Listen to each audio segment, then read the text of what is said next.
We welcome to the show Ian Bartholomew. How's it going? Yeah, not bad, thanks. How's it going with you? Yeah, pretty good. You've released a new single in conjunction with the Women's Aid and Coronation Street called This Time It's Forever. What can you tell That's us right. about it? Well, it was a song that I wrote as a response to the storyline I had in Coronation Street and had been playing for the last couple of years.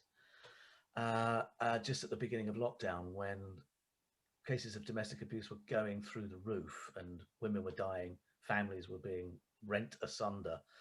And I think it was pretty much a response to the storyline that I'd been playing, and as unconsciously, I think it was a distancing for myself from the character. So so I was saying this is what Ian does, that's what Geoff does, but this is what I do as a person. So I think there were a lot of reasons for it happening, but once I'd sat down and started writing it, it just sort of came out, and I put myself in a position of being somebody who was in an abusive a domestically abusive relationship, and try to put myself in their place and try and work out what it was, how they would feel if how I would feel if I was in a situation like that. And the song is ultimately about surviving domestic abuse. It's not just being in a relationship like that, it's also surviving it, and being a victim but surviving it and coming out the other side of it.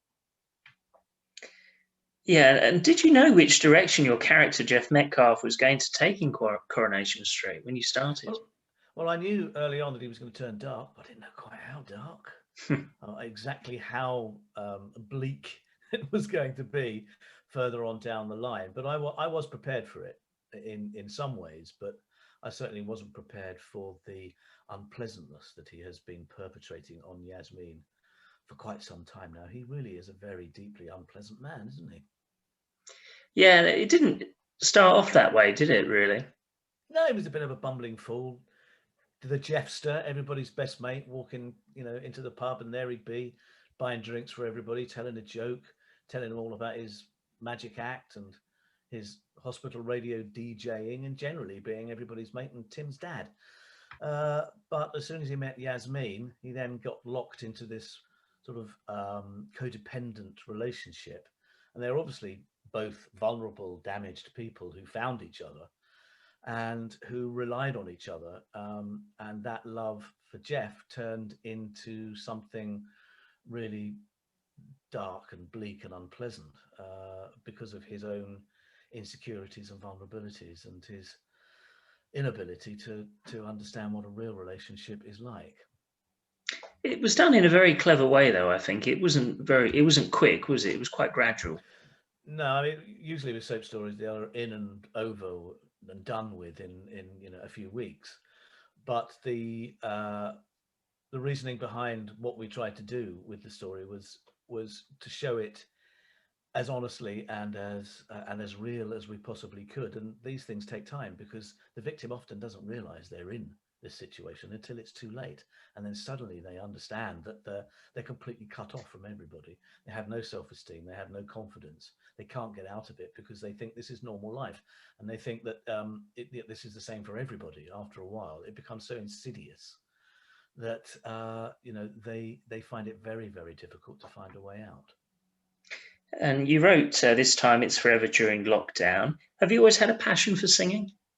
Oh yeah. I've been singing since I was about 8. I joined the local church choir, encouraged by my father, who was a great singer. Both my brothers were in the choir as well. So I'd trot along on a Thursday night for practice, and then sing all day on Sunday, and certainly all day at weddings on a Saturday afternoon for half a crown each time.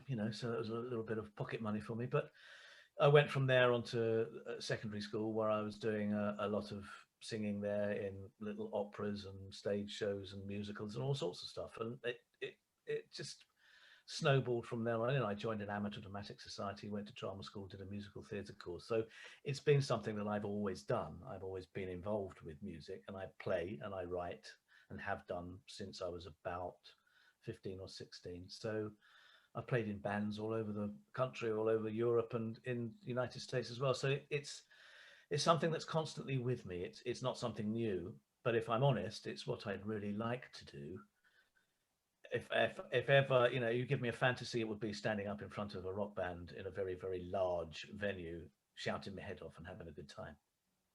Yeah, sounds great.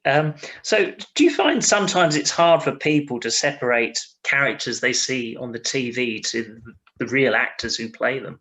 Yeah, I think it is, especially with something like Coronation Street. It's been going for so long, and it's on 6 times a week. People invite you into their houses. They think of you as somebody that they know because they see you on the telly. They think that must be you. And I think the line between real person and actor does get blurred. But I have to say that in public so far, I haven't been handbagged. Nobody's had a go at me. Nobody's shouted at me and been unpleasant. Most people have been very supportive because they know that the storyline we're telling is important and that we've done it with a certain amount of sensitivity and responsibility and shone a light on what is, you know, very prevalent in our society and a nasty crime that takes place behind closed doors. And what we've tried to do is bring it out into the light and show it for what it is. And with the song, you wrote the song. How easy was that to write? Was it a quick process, or did it take Yeah, I mean, quite as I some said time? just earlier on, yeah, it tumbled out. It was there. I had an idea, a little piano figure, which I was playing around with, and when all this, as I say, all the cases of domestic abuse went through the roof, and I didn't have anything to do because we'd stopped filming. Lockdown stopped everything. We were suspended from filming, and I think it was just a need to try and do something to help. And you know, I presented it to Women's Aid, and they really liked it. So we then took it to a producer, and he took it on. James F. Reynolds, absolutely brilliant, and he's turned it into the song that you now hear. And it's there really to help raise awareness and funds for Women's Aid for all the important and vital work that they do for victims of domestic abuse, both men and women. Let's not forget that this does happen to men as well. But you know, statistically, it's women who get hurt, killed, and children who get psychologically damaged.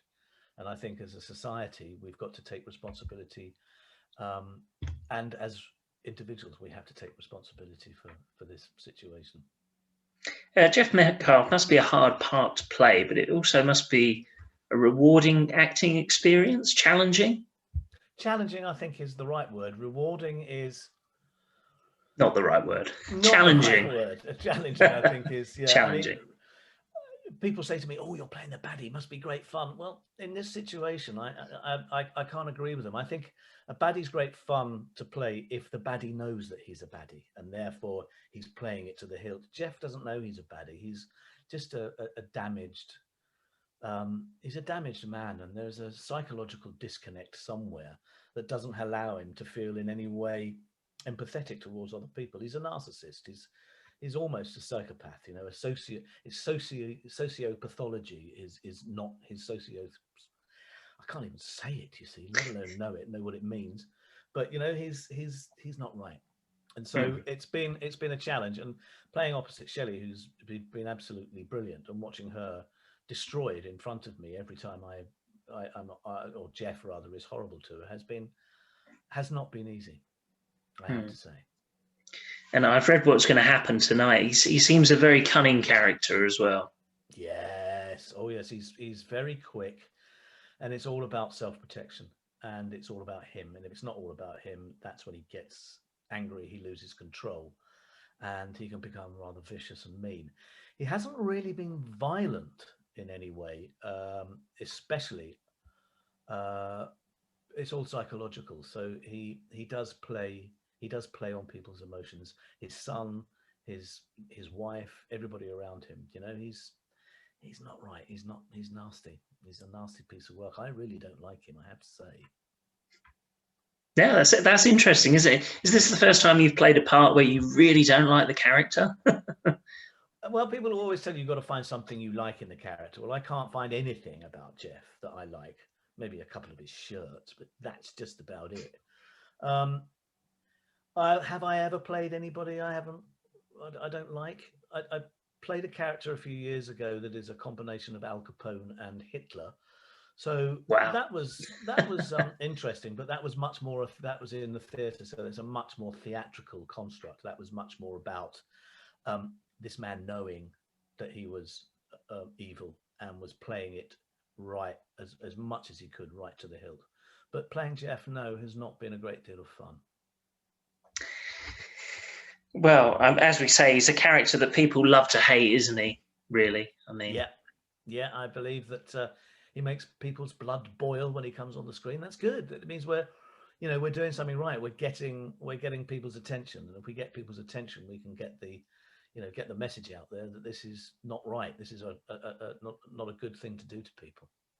Definitely not. Well, thanks a lot for joining us, Ian. Not at all. My pleasure. Thank you. And the single's out now, isn't it? It is. It's out now. It's been released by Absolute. It's on all the platforms you need to know. It's on Amazon and Spotify and Apple, iTunes. It's all there. Just seek it out, or you can go to the Women's Aid website, and that'll give you a link to the song. So it's definitely out there. And if you want to help contribute to raising funds for Women's Aid to aid them in the help that they are doing, then download it, and the money goes to them. Great. Thanks a lot for joining us, Ian. Okay, your pleasure.